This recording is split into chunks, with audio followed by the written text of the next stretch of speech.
Welcome to Translate This, a podcast about language, culture, life, and the hilarity of it all. Hey, welcome back. This is Melissa. And this is Richard. And this is our third ever podcast. Yeah, lucky number 3. Lucky number 3. You probably want to know how to find us outside of this podcast, so we're going to get all of that up in front in your face. And please find us. Please find us, yeah. If you want to find us on Facebook, we are at translate.this.podcast. On Twitter, we are at translate_this_P. And on Instagram, we are at translate_this_podcast.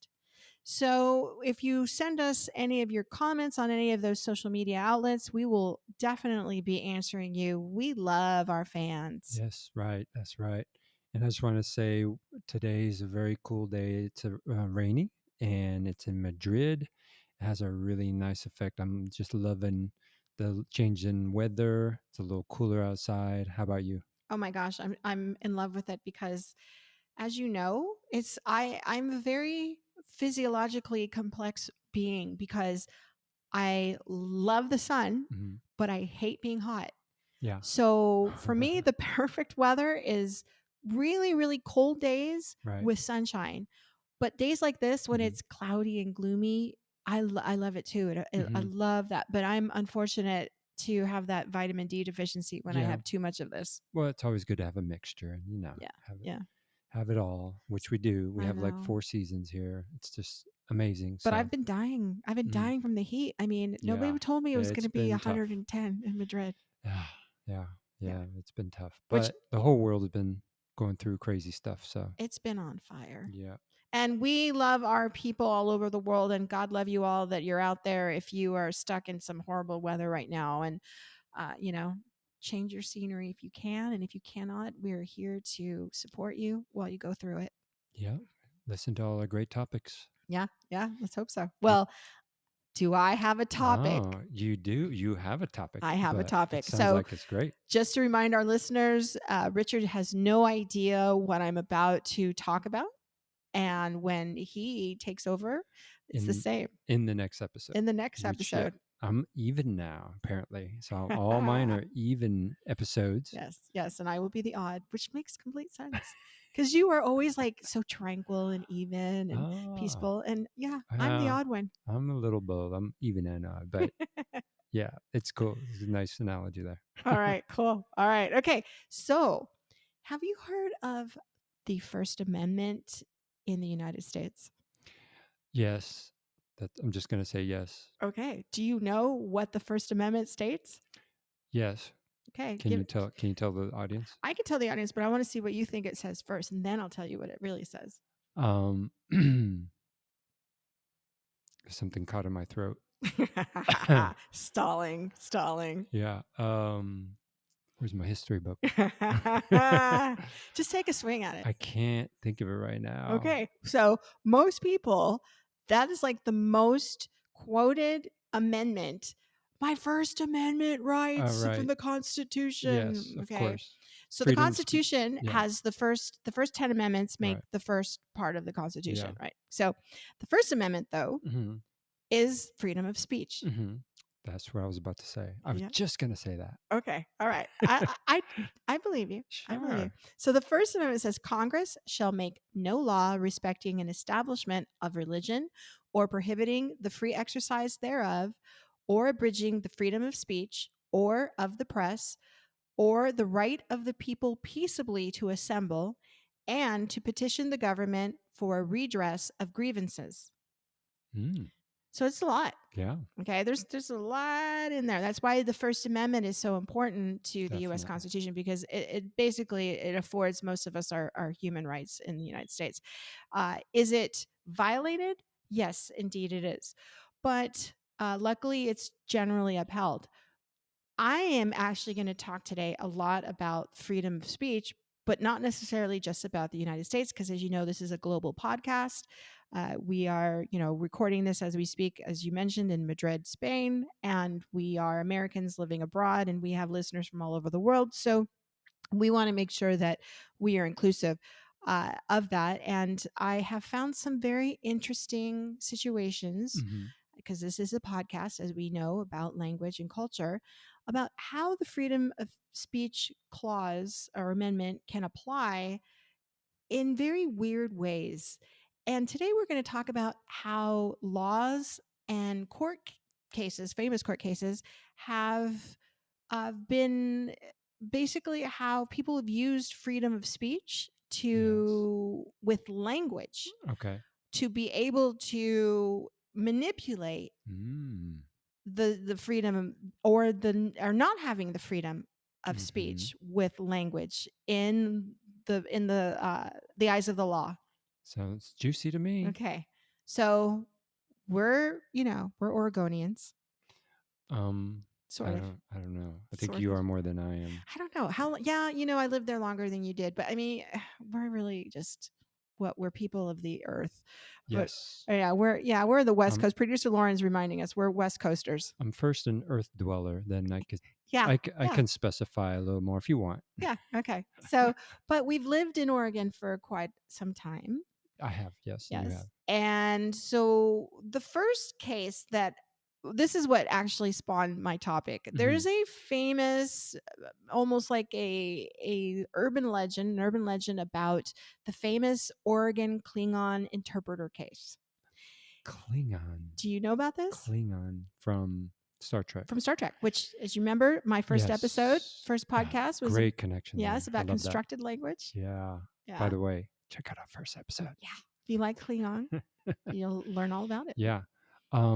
Oregon and Klingon and interpreters. Yeah. That's just a drop mic topic right there. Let's just hear. I just got to hear that. And it's so Oregonian, right? Yeah. It's what we keep Portland weird. Mhm. Sorry, Austin. I know we stole it from you, but keep Portland weird.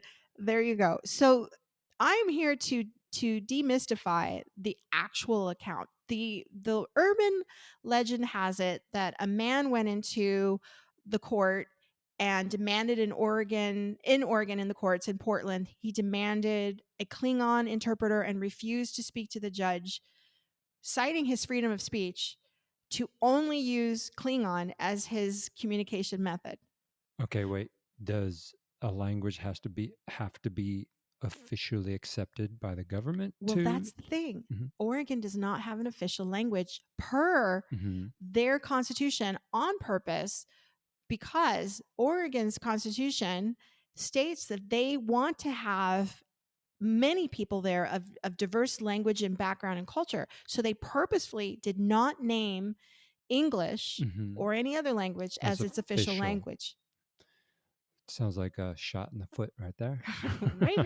Maybe. So this is why this gentleman said, and that's, again, this is the urban legend of how this went. But I found out after researching, and thank you, the Oregonian, for having this information still available in its archives, that actually what happened was, well, let me step back a little bit. You know who our sponsor is? Yes, I do. Who is it? You want to say who? Yeah. Barbier International. Yeah, and who pays our paycheck? Barbier International. Exactly. So, we have a day job, and our company is an interpretation and a translation company. We are day jobbers. We are day jobbers. This is for fun, or as they say, for shits and giggles. So this particular situation for me is also very near and dear to the heart, because we're talking about the requesting of an interpreter. We do work with the state of Oregon. Yes. They are one of our clients. And what I found out was that one of the purchasing administrators in the county, what they did in Multnomah County is they decided, just for fun, when they were writing their laws for requesting services, and when they were writing their actual administration language, that they would include Klingon as a language in the unlikely case that they would actually have somebody request this, because they wanted to make sure that they covered every possible natural or constructed language. Again, remember podcast number 1, you'll know what that means. every natural and constructed language that possibly could be entered into the courts. And they knew that even like Navi from Avatar was gaining popularity. Yeah. So they said, let's just throw it in because it doesn't cost us any money to add this to the list of languages that we are going to be able to offer somebody in the courts. Well, quick question. Did they create this list of every used language, including all of the indigenous languages that exist Yeah. all over the world? Yes, they Well, I created don't a know. list. The list may be very Hmm. extensive, but for Multnomah County, Hmm. they listed probably the majority of the natural languages that they knew that used, like English, Spanish, Russian, Vietnamese. Those are the top, four in Oregon. And then Klingon. And then and then they went straight to Klingon. No, I don't know, but they did include Klingon on this list of languages, and I don't know how exhaustive this list is, but they have it on there. So then they found out that the reason why they did this is that they needed to make sure that they acknowledged that there are some cases where they've heard mental patients speaking this language. Right. And so they want to make sure, and this is a whole nother rabbit hole, maybe for another topic, Okay. about Ken Kesey and One Flew Over the Cuckoo's Nest, which Hmm. was, he's an Oregon writer, and Right. how he wrote about how the state hospitals were horrific. Yes. And Nurse Ratchet, for those of you who get the reference, Hmm. was a character in. She has her own show now. She has her own show now, but yeah. But basically, it's the Ken Kesey novel, One Flew Over the Cuckoo's Nest, and Right. how the state hospitals were terrible and treated their patients terribly. Yes. Well, Oregon shut those hospitals down, Thankfully. thankfully, and Yeah. also sad in another respect, Hmm. because then they didn't give them any support services and they Oh just let the yeah. people go out into the streets, which also prompted one of the reasons why we have a lot of homelessness in Yes. Oregon. Um, so it kind of set that wheel in motion, but that's a whole different thing. So when they were referring here to mental health patients, it's Yes. because there was probably a lot of litigation happening at the time Hmm. when the hospitals were either one being sued or opening their doors or what have you. There was probably a lot of things going on in the courts. Hmm. And so there was a person named a county chairwoman named Diane Lynn, that they said that she's. I love the Oregonian article. It says it could not be reached for comment, but they talked about how they had the other person from the county name. I am going to say this probably wrong. Jalisic or Jalisic is their last name. Okay. They said, in reality, no patient has yet to try to communicate in Klingon, but the Hmm. possibility that a patient could believe himself or herself to be a Klingon doesn't seem so far fetched. They've got people that think they're Napoleon, Right. which is what Diane Lynn said, but didn't in this Oregon article. They couldn't reach her for comment again, Okay. but she did quote that.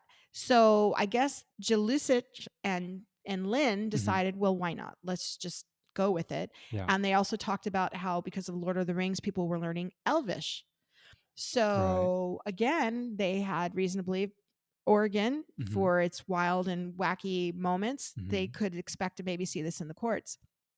But they said again that nobody's ever tried to communicate, and that the county health department wasn't actually spending money to hire Klingon interpreters, Uh-huh. but they were just adding it to the list of languages for which interpreters might be needed someday. Okay.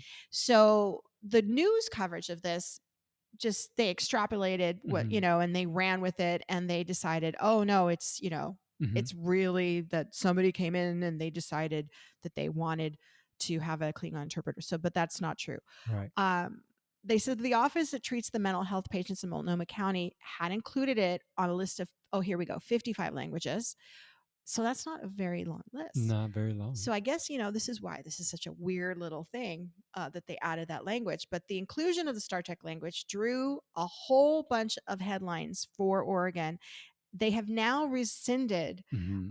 having this on there. And Okay. they also made sure that people knew that no money was ever spent on Klingon. And they Right. said it was a mistake Right. and a result of an overzealous attempt to ensure that the safety net systems could respond to all customers and clients, quote unquote, by um, this information. And they previously had said that no patient had come to them, and they don't think that anybody will, but that the county would pay a Klingon interpreter in the unlikely case that they were actually needed.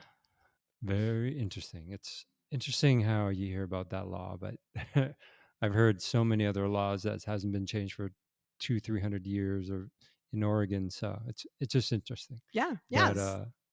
So their yeah, freedom of speech, they took it to an extreme, yeah, yeah. which, at least people now know, listening to our podcast, that Mhm. a Klingon interpreter really never was entered in the court system, but they do have the freedom to ask for one, Yeah. apparently, if they Uh-huh. need one. Uh-huh. And I'm sure somebody somewhere has done this. I just didn't find the info, but I'm sure somewhere somebody's thinking, that sounds like a good idea. I'm going Yeah. to go in and ask for Dothrakian. I need a Dothraki interpreter. Wow. Yeah. Wow. Yeah. Well, that's again quirky news. Can I call that It is quirky quirky. news? Oh, Quirky news. no, it's just going to get quirkier today. Those of you who are learning English are learning all the quirkiness of our language. Yeah. That's a great word. Quirky news. Quirky. Yeah. Quirky. I love that word. Yeah, I do too. Yeah, no, it gets weirder. But let's go to another strange language court Oh. case. But this time it happens to the border north of the United States. What could that be? Let me think. Is it freedom of speech? Yes, it is. It's freedom of speech up in Canada. Oh, Canada. Right. Yeah. So Canada is divided into provinces, right? And there is a province, for those who are unfamiliar with the geography of Canada, all the way to the eastern seaboard, over there, or it's close to the eastern seaboard, because I think actually Newfoundland is its own province, but Quebec. Yes. And in Quebec, they speak what? It's so interesting you brought that up, because it's a little bit of part of my topic next episode. Uh-oh. But it's okay. It's just because of that region. So we have our brains were tuning in. Kind of totally. We're totally tuned in. Oh my gosh. I'm gonna say it like they say here. Just gave me chicken skin.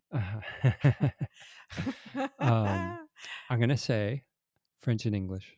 Yes, but it's not just French. It's Quebecois. Quebecois. Exactly. I like saying that too. Quebecois. Quirky Quebecois. Quirky Quebecois. And actually, so speaking Quebecois is like speaking French from the 1500s. And it is the purest form of French, because they do not digress, and Interesting. they do not allow any language to infiltrate their language. For instance, the word mouse for a computer. All of those languages, keyboard, laptop, all of those words that are modern language words, they invented those in Quebecois, not to utilize laptop, mouse, keyboard. Okay. They made sure that they made their own words. They're not anglicizing. They're not anglicizing the language at all. And there is a famous little case there called the Guerre de la Patte. And it is I know what that means. Guerre de la Patte. What does that mean? I can't pronounce it, but I know it means war. Yes. De la Patte. Does that mean the potty? Pasta. No, not potty. No, that would be very anglicized. Okay. No, pasta. It's the war on pasta. Okay. Because now you like Italian food. I did a lot more than I do now, but I still love it. I just don't eat it as much. Yeah, but that's different. You don't eat it as much, doesn't mean you don't love it. I wish I could eat it every day. Well, you could. It's a choice. It's true. Well, something is making me stop eating it. I don't know what it is. It's like when I see an Italian restaurant, I just keep walking. I don't know what's stopping me. That would be the fear de la patte. Oh my gosh. No. So this is the weirdest thing ever. So so let me pull it back just a little bit. When we go into a Mexican restaurant in the United States, yes. Okay, what words do you see on the menu that are in Spanish? Well, I mean, like the actual food, the dishes, or like the dishes. like in an Americanized Well, no, just Mexican restaurant. you're Because like like overanalyzing. No, tacos and like, burritos, that's a but very that's my typical. point. Yeah, Taco, yeah, salsa, yeah. burrito, But tortilla. in our country, burrito, yes. Okay, Tortillas, I yeah, know, yeah, yeah, burrito, yeah. but Right. tortilla. Okay, Yes. so my nachos. I mean, they're Uh-huh. and okay. What about empanadas or Enchiladas. enchiladas? Mhm. Yeah, all of that, right? Chimichangas. No, Chimichanga. that's Tex-Mex. It doesn't matter though, Dang but it. it's not English. That's my point. It's not English, right? Right, right. Okay. Yeah. You go to an Italian restaurant. What words do Uh, you see that are in Italian? I'm sorry. I was gonna say penne, Penne, but is no, that's so Ita penne pasta. That's because I should never why have was it taught the you that. only word that I thought on an Italian Ah, menu was we know penne? what you're thinking about. Penne N pasta. ah, But then if you want to add what kind of sauce you put on penne pasta, you can put on penne pasta, you can put la puttanesca. oh my And then that god. just goes together so well. Uh-huh. Okay, so we digress. But no, you go into the restaurant and you see pasta. Mhm, You see the word pasta. You see the word pizza, mhm, lasagna, mhm. right? I Cannoli. don't know why I thought of penne. We may never Oh, know. why? I just wanna know. I'm curious. Maybe you Do I were have like saying secrets? in your head, "Don't say that word. Don't say that word," and then boom, you said that's the word you I must said. have just laughed a lot when I first saw it on the menu. You I just like, did. wow, Yeah, I know. penne pasta. Penis Okay. pasta. Well, and whore sauce to go on it. I mean, Yes. so it's There you terrible. go. Wow. Yeah, it's a spicy Okay. sauce. Spicy sauce for the Italian Yeah. penis. Okay, Yes. so in Quebec, they went after a restaurant, Mhm.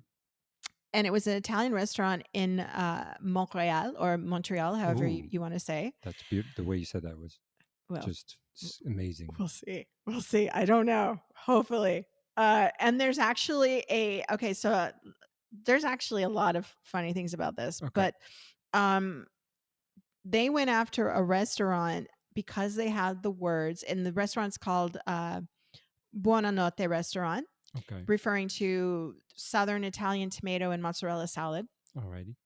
Buonanotte actually means good note Oh, I would or have got good that wrong. Buonanotte. No, it means good night. Doesn't it mean good night? Yeah, I think it means good night. Good night. Buonanotte. Yeah, that means good night. Okay. Like good evening. I would have got that right. But I guess apparently it's Southern Italian tomato and mozzarella salad, which I didn't know that. Mozzarella. I didn't know. Okay, so they went after this gentleman because he had the word pasta and antipasta and pesce and calamari, and he had the word for wine in Italian, which is let me find where I wrote it down. I think it's called bottiglia. That's wine? Bottiglia, yeah, for a bottle What? of Okay. wine. Yeah, bottiglia. And so it's spelled Bottiglia, bottiglia. Can I clarify just for me and all the audience members who Yeah. are slow learners, but they're more contemplative learners? That's all of you guys out there, half of you. I just want to clarify. You're saying the Quebecois Yeah, government yeah, came down on this beautiful, idyllic little Italian restaurant, yes. and they're about to tell this person to change the words on their menu. No, they just didn't change the words. They shut the restaurant down. Oh my God. Yeah, they That's shut it down. disgusting. Yeah. Wow. They shut it down. And they, for some reason, didn't object to the word pizza, which who the hell knows See, why? now they're being hypocritical. Yeah, completely. They should have said dough with Mhm. cheese on top and tomato sauce, Right. baked Right. for 20 minutes. Yeah. How do you say that in Quebecois? Oh, who the heck knows? But apparently, it was all of this was they were really, really upset. And they said that a spokesman for the office, for the Quebecois office that this came from, said that there are exceptions under the language law where there is no equivalent French term, and if that's the case, the matter is usually dropped. Otherwise, French terms are preferred under the law. So this happened years ago, but there is some good news to it. Oh, I want to hear this. The good news is that they have now rescinded their decision, and they decided that it wasn't in the best interest and that they were overzealous. They said that they recognized that there was an excess of zeal. Yeah, that's you know what popped into my mind? Hmm. It's a funny analogy, but right when you said that of allowing a group of people, whether it's government or anti-government, Hmm. to go as far as jumping over the cliff of their zealousness. Yeah. Is that a word? Yeah. Yeah. Yeah. To show themselves and society how they're how far they're going, Yeah. and that they're going over a cliff. You know what popped into my mind? Hmm. January 6th, the Capitol. Oh, The yes. police let them basically do what they wanted Yeah. to show. I don't know if this was actually the reason why the police forces said, "Oh, we're only going to use a few police officers to handle this crowd." Yeah. But Yeah.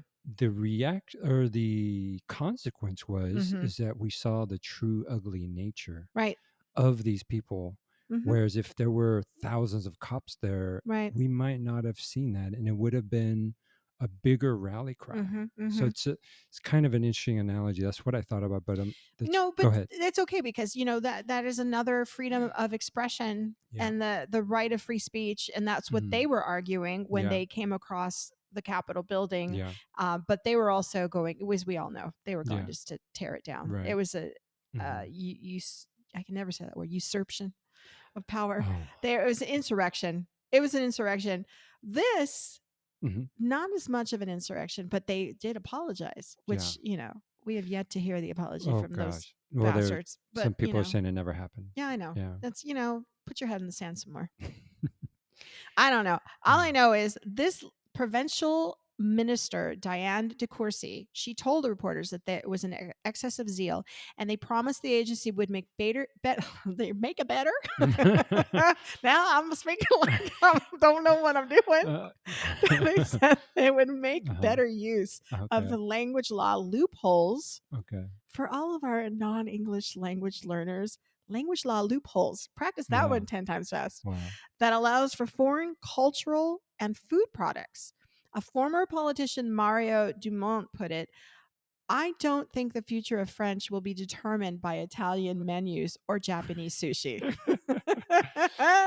Very, very poignant choice of articles. Very opposite in terms of language. Yeah. One preservation and one complete what? Yeah. Yeah. Yeah. Well, Letting go. and the thing of it is that there's some people who, like, well, you're talking about Mhm.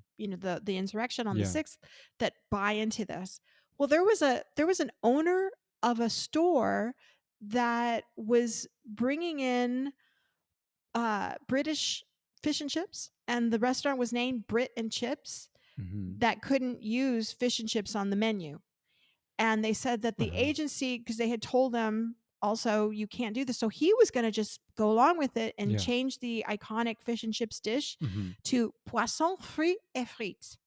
Sounds like fish and chips. Yeah, And in French. yeah. But that's just ridiculous Yeah. because we're not changing tacos to Mhm. rolled tortilla. What are we changing? Fried Fried tortilla, no, corn we can't do tortilla. that. You Oh, can't use tortilla. fried corn bread. Fried corn shell with Mhm. meat inside. I mean, The that little sounds slab of lettuce advertising. and cheese and tomato. I mean, what are you gonna Yeah. call it? Uh-huh. Fried Yeah. corny shells. I don't know. You have to So come up with a new one. all right. So, the good thing is that they are now back on this lovely little Italian restaurant, Mhm. Buonanotte, being able to utilize the words that they really wanted to use without any harm to the restaurant. Okay. And that's great. And it says that, uh, I think Canada's learned a little lesson on this. And I thought it was personally, I thought it was crazy because we're always suppressing our diversity in the United States, even though Mhm. we say that, oh, we're the most diverse country, blah, Oh, blah, blah, yeah. but we're always suppressing it. Yeah. Canada welcomes so many people from all over Mhm. the world. I don't think many people realize how Mhm. diverse Canada is. Yeah. It's It is. incredibly diverse. Yes. And they allow the cultures that come in to maintain their Mhm. culture. Mhm. They don't tell them you have to stop speaking your language. They don't say all these things to them. They want to be able to communicate in Yeah. English, or in the, of course, in Quebec, they want them to communicate in Quebecois, but they don't say you have to completely eliminate your other culture either. Well, I have to bring the other side to that just because you brought up one, and Yeah, to bring some reality to that. Canada is not perfect, no, as it's as not. everyone believes, and I thought it was. And in some ways, there's great things, many great things, but there's a dark Yeah, dark history. A lot of there's genocide. completely. I'm not going to go into it. You listeners can check it out. Yeah. Um, but it is. I've only been to Vancouver, unfortunately, which is an amazing city. I recommend it to everybody. Go Canada. Yeah, go Canada. Go Canada. I still love Canada. I mean, I've been to both sides. I've been Mm, not in the middle, but I've yeah. been to the falls on the one side, and I've been to BC on the other, Mm, and I appreciate it. yeah. But yeah, I mean, every country's going to have Yeah. its Of issues. course. But related Hmm. to the British issue with fish and chips, here was something that I found out by the Oxford Royal uh, Hmm. website, that Procter and Gamble even had its own weird little law issues when they decided to import Pringles Okay. into Britain. Uh huh. And that now this was a court case that it was also about the naming, because they would have had to pay about 100 million pounds if Pringles were considered crisps. Now, you know Hmm. what a crisp is in Britain? Yes. Potato It's chip. a potato chip, Hmm. right? And chips are in Britain, French fries. right? Oh, So phew, got that right. you got it right. Good I'm job. 2 for 3. Gold star. All right. So they needed to make sure that they brought in, because there's a 20% tax set up on products that are considered luxuries. Hmm. There's no VAT tax on apples, milk, tea, but there is like on ice cream and all sorts of other things, including crisps. So Okay. they didn't want to pay 100 million pounds, Okay. which is like 150,000 US Okay. million US. Sounds like a lot, but not as much now. Not yeah, but still, it's a lot of money. Yeah. It's still a lot of money. Hmm. If Pringles were considered crisps. Hmm. So they used the Okay. right of free speech and Yes. the law Oh to my gosh. decide to a Yes. loophole. They loopholed it. But I'm going to make it a can, verb. You loopholed it. I see where you're going with this, but I can't imagine that loophole creating this massive problem, right? Well, what they Uh did, huh. and they were very smart, they described on the packaging that they were a savory snack. And that in 2008, a judge ruled that since the type of Pringles in question were only 3% potato flour Uh huh. and 39% vegetable oil, Yes. they couldn't be said to be made of potato flour, and therefore they weren't crisps. That's So, nice to know it's only 3%. yeah, for those of you who love Pringles, you're eating vegetable Oh, oil oh my and gosh. 3% potato flour. But what they were instead, they said, was debatable.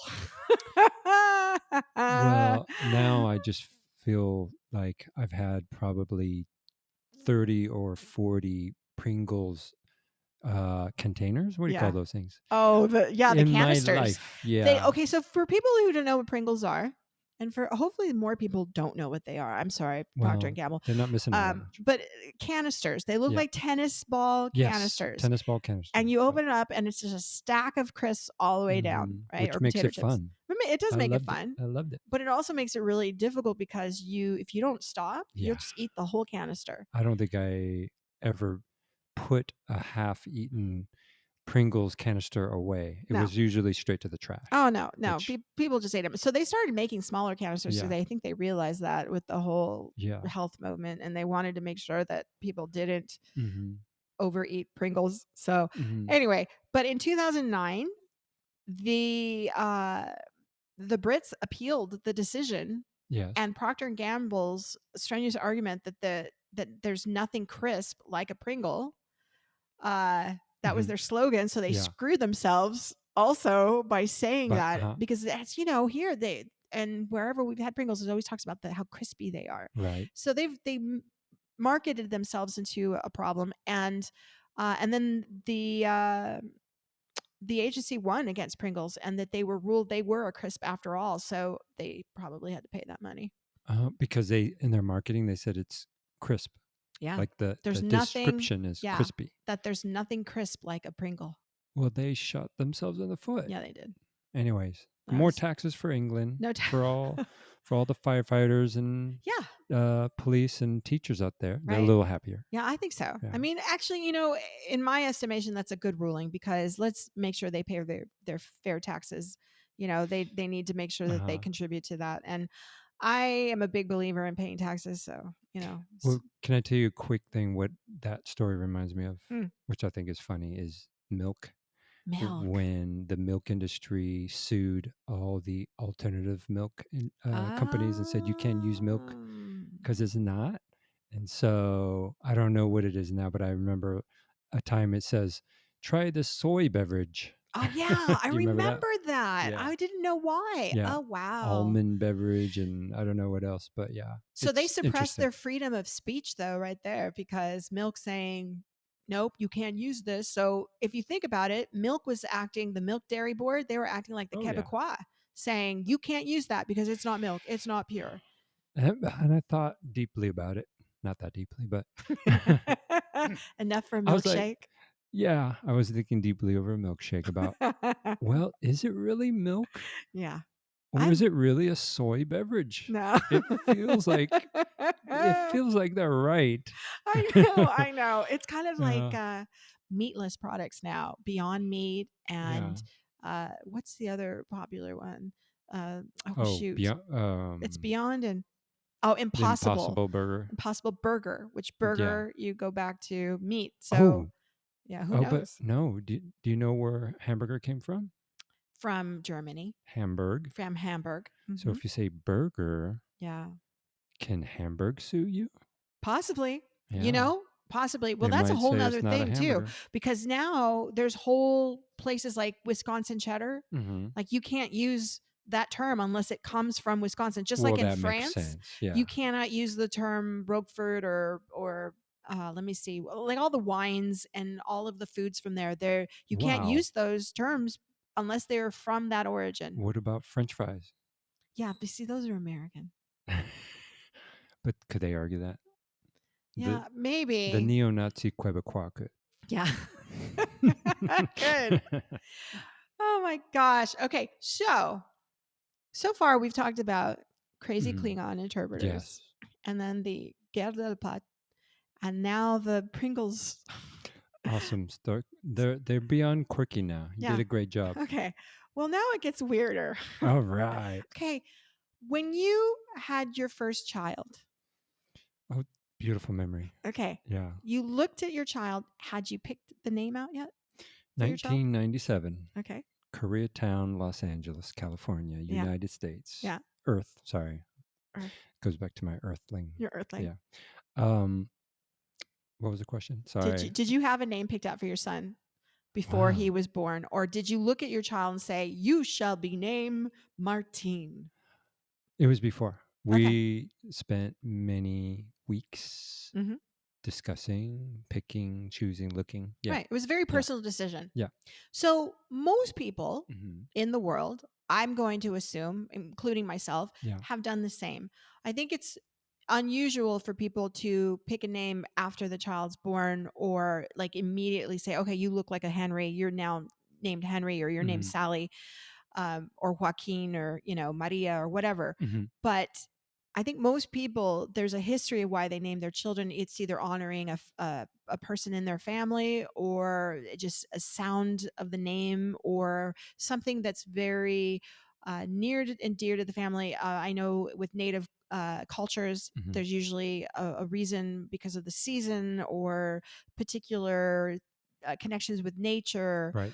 And so those are all very, very important reasons to name a child. And your child is the most precious thing that you have in this world. It's not some people argue that it is a narcissistic reflection to breed. My child argued that with me. Okay. But it's not. I counter that. I counter that it's for those of us who consider ourselves breeders, that it is a way to hope for a better future by bringing new life and the hope of the next generation. Because what the hell, people, if we don't have that, we might as well just all just like burn the shit down now, because what's the point? Right. So for me, naming my child, Hmm. and I named both of my children with intent. Like, we Right. wanted the names, we named them because we had to make sure that they were names that we felt were honorable and that suited them and that would just do well in life. Hmm. And when I read this last article that I'm going to present, I about lost my shit, to All be honest with right. you. All right. There are many countries, well, we're going to only talk about 8 of them right now, but 8 of them with really weird baby naming laws. Laws. Yes. This is going to be fascinating. This I just, again, you're mentioning Germany, Hmm. Hamburg. Yes. Germany is the first one we're going to talk about. In Germany, you must be able to tell the gender of a child by the child's first name. That's a double issue right there. Right. This is a whole problematic. I Yeah. think Germany in general is just going to, cancel culture is just going to go after Germany Oh now for my this one law. gosh. I don't even know how enforceable these laws are. I'm just going to go with this first of all. Can And you give it? I like dates. Can you give a yeah, date when it was well, formed or? okay, that's the thing. Mhm. I got this article came up to me from a gentleman named David Israel from 2010 Mhm. that he had out on Mental Floss. Okay. And Mental Floss, if some of you know, it's sort of like this a Reddit or a Quora Mhm. website that has many articles of different things. And then I was researching language and laws and quirkiness, and this popped up. Yep.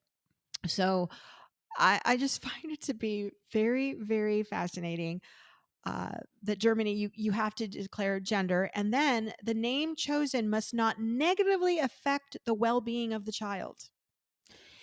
And Mm. you cannot use last names or the names of objects or products as first names.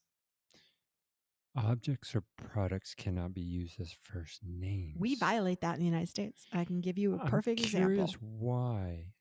I'm just curious I'm why. not sure. It says whether or, okay, this is the article goes on to say whether or not your chosen name will be accepted is up to the Office of Vital Statistics, Mhm. which in Germany is called the Standesamt, and in the area in which the child was born. It says if the office rejects your proposed baby name, you can appeal. But if you lose, you have to think of a different name. And each time you submit a name, you have to pay a fee. So it can get really expensive. And when they evaluate names, they refer to a book which translates into the words, the International Manual of First Names. I mean, this is So, how like standardized it is there. And then they consult foreign embassies for assistance with non-German names. And because of the hassle that they have to go through to name their kids in Germany, a whole mhm. bunch of parents just opt out for the obvious ones like Maximilian, Alexander, Marie, and Sophie. Wow, they give up so quick. They give up quick because, for instance, one name that was rejected was Maddie because they couldn't tell the gender. Okay. But they did approve these names: Legolas Okay. and Nemo were for Okay. baby boys Why would Nemo be male uh, oriented? because of Disney. Finding Nemo. Yeah. And you know that Nemo was So, a a boy, Hollywood movie can tell the German government right? all babies that are named Nemo Yeah. have to be male And because of a movie. here's the thing. We would not know that Nemo was a boy unless Disney wrote the line, I'm looking for my son, right? His Is father that the was only line, or no, there's there's other several lines? references Yeah, in yeah, there. yeah. He's naming, he Right. says, my son, I'm Yeah, yeah, looking for my yeah. son, he's Right. missing. Right. So that's how we know Nemo was a boy, because who knows? It could have just been a lower toned alto, or it could be a non binary fish. I'm sure they exist, Well, or them. it's just interesting, and really, it's actually hilarious that a government is going to allow Hollywood to determine certain things like that. Right. Right. But I think it's just okay. So whenever we think of Germany, and I have a lot of German heritage, so I'm going to throw Okay. myself under the bus in this one. But Ooh. when we think of Germany and we think Mhm. of how standardized many things are, they have some Yes. amazing systems because they have really progressed in the world because they are very stickler on manuals and standardized applications. Mhm. That's why they have some of the best cars in the whole world, Sure. right? Yep. International standards. However, when it comes to naming children, Mhm. I don't think that part should really be included in there. And I don't see the harm in like the rejected name Maddie. Mhm. Maddie's cute for a boy or a girl. Yeah. Like who the hell cares? But apparently Germany does. I feel like too, like, I've had situations in other countries where you're whatever you're trying to get and get approval of from the government all depends on the person in the window looking at you, Yeah. and or whoever at the desk deciding for you. And it could be someone in a bad mood, Yeah. someone in a good mood, or whoever it is on that shift. Right. And that's I don't know if that's like that in the United No. States, if we ever had those issues. Well, Kanye West would have not been able to name his children, and neither would Beyonce, because we've got some, Mhm. what is it? We have North and West, Yes. and what was the other one to be rejected is Blue Ivy, Okay. which is not even Has there written as Ivy. I'm not going to ask this directly to you because this is just a wondering question, but Hmm. like, has there been a name in the United States that have been rejected? We're gonna get to that. We're See, we're gonna get to we're that. so our We're minds going are there. just like in parallel Yeah. universes. Woo! Okay, onward to Sweden. Onward to sweet. All right. Yeah, yeah. Okay. First names shall not be approved if they can cause offense or can be supposed to cause discomfort for the one using it, or names for which obvious reason are not suitable as a first name. And here's your date. Enacted in 1982, the naming law in Sweden was originally created to prevent non noble families from giving their children noble names. But a few changes to the law have been made since then, and the part of the law referencing the first name reads first names shall not be approved if they can cause offense in what I just read to you. And it says first names must be reported to the tax agency and they allow multiple first names. But if you later change your name, you must keep at least one of the first names that you were originally given, and you can only change your name once. So if you were named John and you want to change it to Jack, your new name will be Jack John. Hmm. Is that to discourage you from changing it, right? I don't know, and any further changes must be made. That's Uh-huh. through the Swedish Patent and Registration Office. So your name would be patented. All I can think of in my head is uh, Meta, the Okay. basketball player. Oh, meta world peace. Yeah, Yes. Meta. I don't think Sweden would like his name very much. By the way, any basketball references, NBA, you can ask me. Yeah, I know. I know. I can count on you. Would you like to hear a rejected name in Sweden? Okay, Yes. it's pronounced Albin naturally, but it's written as, and I quote, Mhm. capital B R F X S C C X X M N P C C C L L L M M N P R X V C L M N C K S S Q L B B 1116. That was on the birth certificate and they rejected it. Yeah, Right. yeah. And why did Albin come out of that? That's how they said they pronounced it. That's just their decision. But They're they trying to decided play that with this rule I or think something. so. I think so. They let her. Okay, the parents, I guess, submitted something later, and they put an A in front of it, but it was still pronounced Alvin and rejected. So So, you know what this reminds me of? but Um, so I came here to Spain and I got my first bank account. oh god, And I love Spain. There's no knocking Spain. right, But right, right, but sometimes you'll there's some quirky stuff happening. right. And I got my bank account and I gave them my name, Uh huh. and my last name's Fisher, Yeah. not hard to spell, Fisher, and I got my ATM card. Right. And would you like to know how it was spelled? Would Sweden have rejected Let it? me get it out.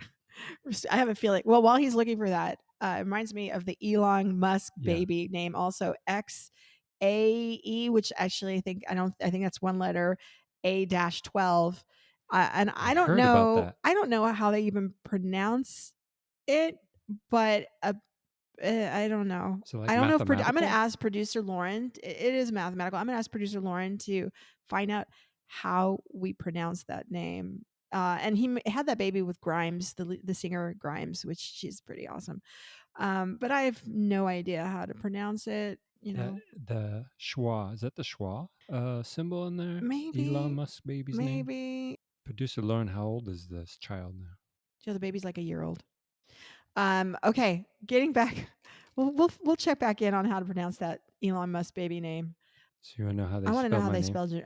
I think that Yeah. sounds more exciting right now. So I think most people, even in other countries, could spell Fisher if they have some fish Yeah, with the ER. yeah. So mine was spelled FBHER. FBHER. And that's not even the funny part. The funny part was that the woman who made the mistake Yeah. gave me the card anyway Uh-huh. and convinced me that it doesn't matter and that anyone checking my ID won't check my ID like they do here. So Do you know who's not on this list of naming laws? who? Spain. Spain is not on this list. Oh yeah. Yeah. I could see them not being on the list. Here we go. Oh, okay. So she's gotten back to us. Producer Lauren says it's pronounced X Asha 12. X Asha 12. X Asha 12. Any meaning from Oh that? my God. Okay. Okay. Going back to Sweden. Yeah. That just me, Elon, you just blew my mind. They rejected the names of Metallica, Superman, Veranda, IKEA, and Elvis. Okay. Now, IKEA is from Sweden. Wow. They are founded in Sweden. Why? It would be like somebody in the United States naming their baby Walmart. Would that wouldn't be stopped if that happened? I don't know, but all I know is Mhm. that's not okay. We have babies named Mercedes. Yeah. We have babies named after states: Dakota, cities, Austin, Brooklyn, right? All of them, everything, Dallas. But I have no idea why you would be named after a furniture maker. You know. Well, that story just makes me want to wave a big American flag. Yeah. One of those big ones off, Yeah. you know, the big ones on the big giant monster trucks. Oh my God. Yeah. That they have. Yeah, I just want to wave one of those. Like, hey, we could do this. So back to that goes back to your first right amendment. So you have that freedom. Was it freedom to bear arms? I forgot. No, that's a different one. That's another amendment. That's second. That's the second amendment. Yeah, I knew that. That's the NRA issues. Okay, but that's a whole different topic. Yes. So closely linked to Sweden, we have Denmark and Iceland also on this list. Denmark, parents can only choose from a list of 7,000 pre-approved names, but approved names like Benji, Jaminko, Molly, and Fee were allowed. But I love the rejected names of Denmark: Anus, Pluto, and Monkey. But 7,000 pre-approved names. So apparently, Fee is one of those. Like spelled like F-E-E. Fee. Okay.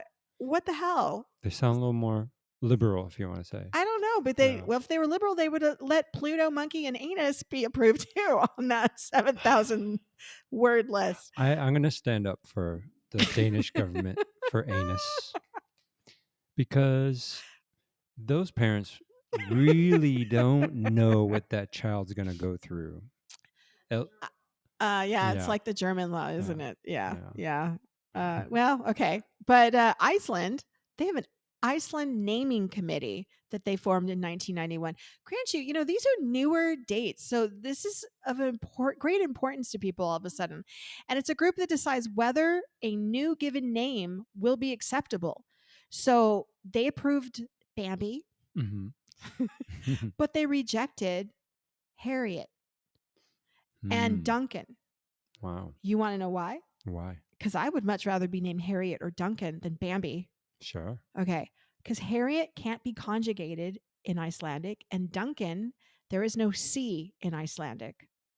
So there's no way for them to pronounce it. Yet, interestingly enough, Latin Mhm. America has been taking a whole bunch of Anglo names Oh, and yeah. Latinizing them, Interesting. like the word or the name. My mother's name is Jenny, Mhm. and they say Yenny Mhm. Mhm. or Yesenia for Right. Jasenia. Or how about other Oh, names? you know my favorite, Which one? which is, I mean, it's apparently it's not that new.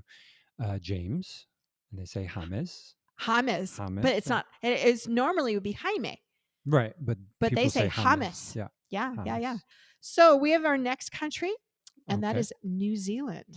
New Zealand. Yeah, New Zealand. Hey, all you listeners out there in New Zealand, how you How doing? you doing, New Zealand? You know what? I love New Zealand I, because mhm. the Kiwis, they're pretty amazing people. Okay. They lay low, and they have some awesome, awesome culture. And I don't think anybody's ever said, I really hate New Zealand. Yeah, Kiwis, by the way, is their nickname, Yeah. so you can Yes. say that. Yes. Kiwi. Kiwis are it. I haven't been fortunate enough to meet more than 5 to 10 Kiwis, but Yeah, I know basics about their culture. yeah, and I love them because, like Australia, they understand and they honor their indigenous peoples' histories. So Yeah. that makes me happy. Yes. So in New Zealand, Hmm. Birth, Deaths, and Marriage Registration Act of 1995, again, we're talking more recent history, Okay. doesn't allow people to name children anything that might cause offense to a reasonable person or unreasonably long or without adequate justification, or it resembles an official title or rank. So I guess that means like Prince and Queenie and those names cannot Mm. be allowed, Okay. which we have those in the United States. People utilize those all the time. I know Right. people named King and Queen and Prince and Princess. And Hmm. yeah, I'm sure there's many more. Duke, Duchess. Hmm. Yeah, those names exist in current day and Yep. children that we taught. But it says the officials at the Registrar of Births have successfully talked parents out of some more embarrassing names. Hmm. So rejected names have been Stallion, All right. Yay Detroit. I'm not making this up. Fish and Chips, Okay. Twisty Poi, Okay. Keenan Got Lucky. No, sorry, I read that wrong, but that would have been great too. Yeah. Keenan Got Lucy, which is Okay. pretty I much like the other Keenan one. Got Lucky Yeah. with It Lucy. sounds like a new film coming out. Sex Fruit. Uh-huh. That beats Sparkle, okay? Yeah. Sex Fruit, Uh-huh. Satan, and wait for it. Okay. Poor Germany. Adolf Hitler. Somebody Yeah. try to name their baby Adolf Hitler. Well, we can imagine why some people might want to. Okay, but some approved names, Mhm. which based on their law Mhm. of the might cause offense to a reasonable person, Mhm. I think they botched this law up. Mhm. Benson and Hedges were names for a set of twins. They approved that. So for those of you who do not smoke or do not remember Yes. the old ads, Benson and Hedges are cigarettes. Cigarettes. It's a That's name what for they are. cigarettes. And so Benson and Hedges are a set of twins. One's named Benson, the other one Hedges. Together, They I could don't have know. just said B&H, Being yeah, but they no, didn't. yeah. Midnight Chardonnay is a name. Somebody in New Zealand is Mhm. named Midnight Chardonnay. Now you wonder, is it because of the Midnight Chardonnay that they were brought into the world? Probably. That's what I'm That sounds thinking. like immediate image of Right. So when this child was brought. keep that image in your head Yeah. for this next name. Alrighty. Number 16 bus shelter. No. I swear to God. So Number 16 bus shelter. I'm thinking the baby was conceived and Yeah. it was probably midnight Yeah. when no one was around. At the number And 16 bus shelter. old flickering fluorescent light was just like on. Oh my And for gosh. some reason, these two people got it on. Yeah. Because they couldn't wait to get home. Yeah. Or maybe that's they didn't live together and they're like, we're just gonna get it on here at the bus shelter. And we're gonna name our baby number 16 bus shelter. I'm not going to sit on that bench. No. And then sadly, somebody else approved name in New Zealand is Violence. Mm. Now, Viola is a beautiful name. Violet I thought is you a were going to say beautiful name. violets. Yeah. But it's But violence? Yes. No, I don't think That's so. sad. And considering what happened in New Zealand, all this, Yeah. very sad. That is very sad. Yeah. I don't Yeah, not good. And Anyway, anyway, so go New go Zealand. New Zealand. Not too far away from New Zealand, China. Oh, Yeah, yeah. yeah. I, it's a country. It's a country. It's a Yep. big one. Yep. Most new babies in China are basically required to be named on the ability of computer scanners to read the names on national identification cards. They've gone super high tech. Digital, right? So a computer decides. A computer has to be able to read their name. Mhm. So if a computer cannot read a symbol, Mhm. they can't name their baby that. So an example of it being rejected Mhm. was the @ sign. The @ sign. Okay. Yeah, so somebody was trying to be named Wang at, Mhm. and they rejected it because the parents felt that the @ symbol had the right meaning for them. Because if people don't know, Mhm. also listening, Mhm. in Chinese culture, the parents need to know that the naming of the child, Mhm. it's very, very common for them to feel connected and that it was the right chosen name for the child, and that the child feels like it's a part of the spirituality of the child. Right. So for them, they felt that was the right one, and that at in Chinese is pronounced aita, aita, aita, aita. That's what you would say in someone's email if you were going to say an Yep, email. yep. Mhm. And which is similar to the phrase that means love him. That's Oh, that's cute. beautiful. So they wanted to name their baby Wang Love Him, But with the symbol. but with a symbol Yeah. instead of saying love him. Hmm. I would not have rejected that. Yeah. I would not have Well, rejected that's that what at happens all. when computers do the work. Yeah, yeah, that's sad. It's sad. And they didn't give me on this website. They didn't give me any information about names that were approved. So I'm sure we all know some common Chinese names. So I know I worked with a lady named Hong, which I learned means the color red, and Mhm. apparently was a very popular name for women. Hmm. I thought that's pretty. Yes. I like that. Okay, Norway, going back up the other way. All right. You are not allowed to use a first name that is traditionally the last name or a middle name unless you come from a culture that doesn't make that distinction. Now, I find that Mhm. law to be completely complicated Yeah. and purposefully written to allow chaos to happen with Right. naming of children. Because if you are not allowed to name a child that is traditionally a last name or a middle name unless you come from a culture that doesn't make that distinction, that means Mhm. all refugees, all immigrants, Mhm. all the expats coming Mhm. in, Mhm. they could just claim, well, my Yeah. my country doesn't say that. So if you're an American, you Yeah. come in and you want to name your child Harrison. Mhm. I knew a girl who named her nephew was named Harrison. Yeah. And that would be fine because you're Yeah. saying I'm coming from a country Yeah. that doesn't matter. Right. But if you're in Norway, Mhm. nope. If you're Norwegian, nope.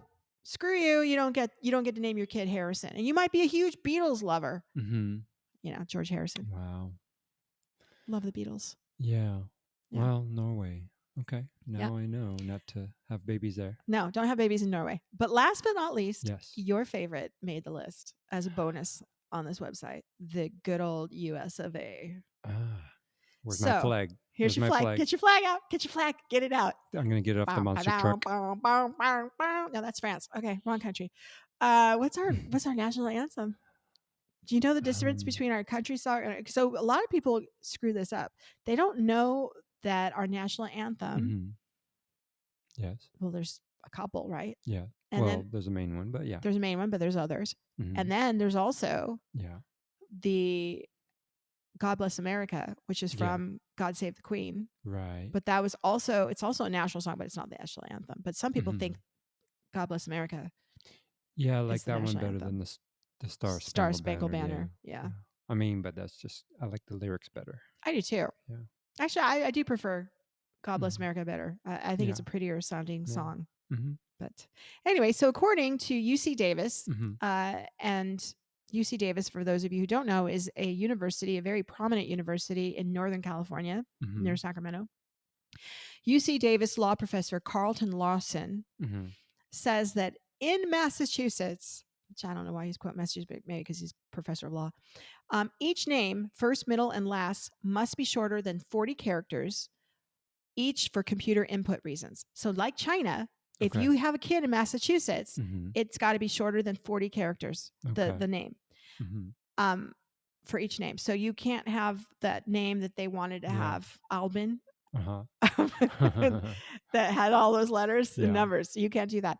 And many states require in the United States that only the 26 letters of the standard keyboard be used. So if you want to have an Enye, right, because we're so close to Mexico, and for those of you who don't know, Mexico is part of North America. There are only 3 countries of North America, and those are Canada, the United States, and Mexico. Mexico is not in Latin America, although it is it's a Spanish-speaking country, but it is North America. It is not part of Central America or part of South America. So, Yes. Latin America, North America, Central America, South America. Yeah.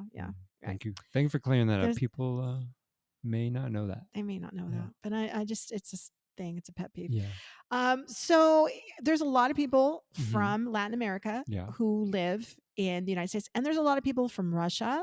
For sure. There's a lot of people from Asia. The other parts, the non-European parts of Russia that are like over the other way, that also closer to Mongolia. Siberia. And then and you've got all the people there, and you've got people in even like the Scandinavian countries that they all have special characters. Right? Double byte characters, as we like to say in translation for some of these these different countries I mentioned, but also character just general writing and characters. So that is things that are states are saying, no, you can't do that. You have to use the 26 letters of a standard keyboard. And when we say the word standard keyboard, let's just acknowledge the superior prejudice of standard keyboard, meaning American Standard English. Right.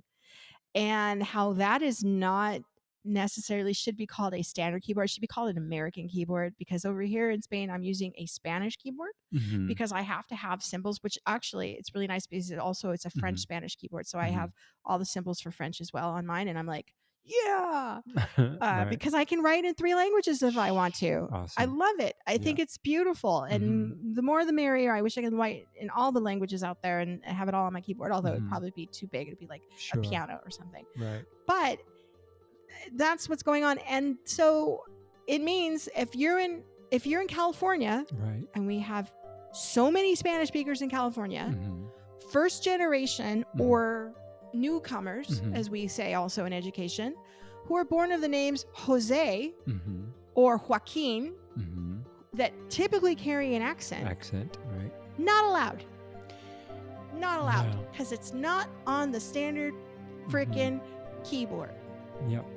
And it gets worse. In Tennessee, a child of married parents can have either the surname of the father or the surname of the mother in the combination with the surname of the father. But either way, that kid is named after the paternal parent. Just remember, it's probably a $30 name change fee in your local vital statistics office, and go out and change the world and make it what you want. And for those of you who love your name, good for you. But continue to have your freedom. That's a new one. Your freedom of expression. Continue having your feet up. Have your feet up. And just as a reminder, talking about freedom of expression, again, where to find us. You can find us on Facebook at translate.this.podcast, or on Twitter at translatethiss_p, or on Instagram at translatethiss_podcast. This has been Melissa, your host, along with... Well, let me put down my monster truck American flag for a second and applaud you for your great stories. I'm Richard, by the way. And we will see you one more week out as we go to our next podcast. And thank you again for joining us. Thank you. Until next time, learn to translate this.